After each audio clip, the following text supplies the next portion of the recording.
मानवी जीवन हे अनेक संघर्ष, सुख-दुःख, आशा निराशा यांनी विणलेले आहे। प्रत्येकाच्या आयुष्यात असा एक क्षण येतो की जेव्हा त्याला वाटते की आता मार्ग बंद झाले आहेत।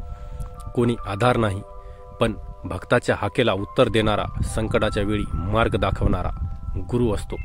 श्री स्वामी समर्थ हे असेच करुणामूर्ती, दयामूर्ती आहेत। ते नेहमी आपल्या भक्तांवर कृपा करत असतात, कधी जागेपणी तर कधी स्वप्नातून।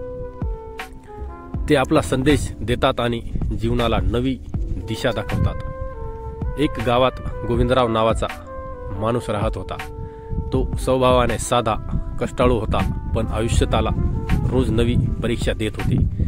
शेतातील पीक वारंवार नष्ट व्हायचे, घरात कर्जाचा बोजा वाढला होता, मुलांच्या शिक्षणाची चिंता होती। त्याच्या मनात रोज प्रश्न उठायचे, देवा आता कसा निभावणार, मला मार्ग दाखव। तो दररोज स्वामी समर्थांची नामस्मरण करायचा, पण मनात निराशा दाटून आली होती। एका रात्री तो खूप चिंतेत झोपला आणि त्याला एक अद्भुत स्वप्न पडले। स्वप्नात त्याला दिसले की तो एका अंधाऱ्या रस्त्यावर चालला आहे।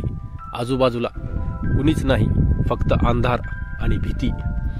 अचानक एक तेजोमय प्रकाशातून एक वटवृक्ष दिसतो आणि त्या वटवृक्षाखाली स्वामी समर्थ महाराज समाधीस्थित अवस्थेत बसलेले आहेत।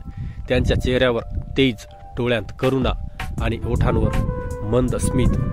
गोविंदराव त्यांच्या चरणी जाऊन रडू लागतो, स्वामी आता काहीच मार्ग नाही, मी हरलो, माझं सर्व संपतंय असं वाटतं। तेव्हा स्वामींचा गंभीर पण करुणामय आवाज ऐकू येतो, अरे बालक, तू का घाबरतोस? संकट म्हणजेच जीवनाची शाळा। अंधारात दिवा पेटवायचा, तोच खरा पुरुषार्थ। तुझ्या मनाचा दिवा विझला आहे म्हणून तुला सर्वत्र अंधार दिसतोय, पण विश्वासाचा दिवा पेटवलास तर मार्ग आपोआप दिसेल। श्रम कर, प्रामाणिक राहा आणि माझं नामस्मरण कर। काळजी करू नकोस, मी तुझ्या पाठीशी आहे। इतकं बोलून स्वामी म्हणाले, उगाच उद्याची चिंता करू नकोस, जेवढं शक्य आहे तेवढं चांगलं आज कर, उद्या आपोआप नीट होईल।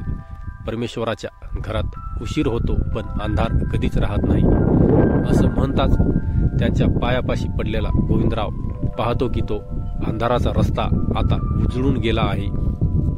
हिरवीगार शेत, पक्ष्यांचा आवाज आणि आकाशात उगवणारा तेजस्वी सूर्य त्याला दिसतो।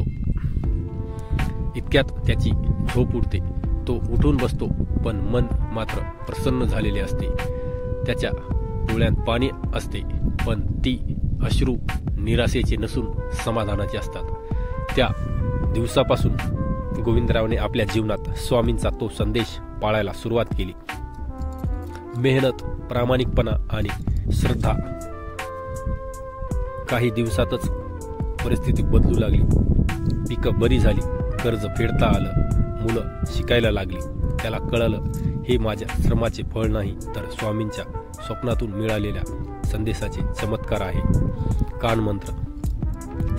स्वामी समर्थाचा या कथेला संदेश खूप गूढ आहे, पण सोपा आहे। संकट आली तर पळून जाऊ नका, त्यांचा सामना करा। अंधारात दिवा शोधा, म्हणजेच निराशेत श्रद्धा जागवा। उद्याची चिंता करू नका, आज चांगलं करण्यावर भर द्या।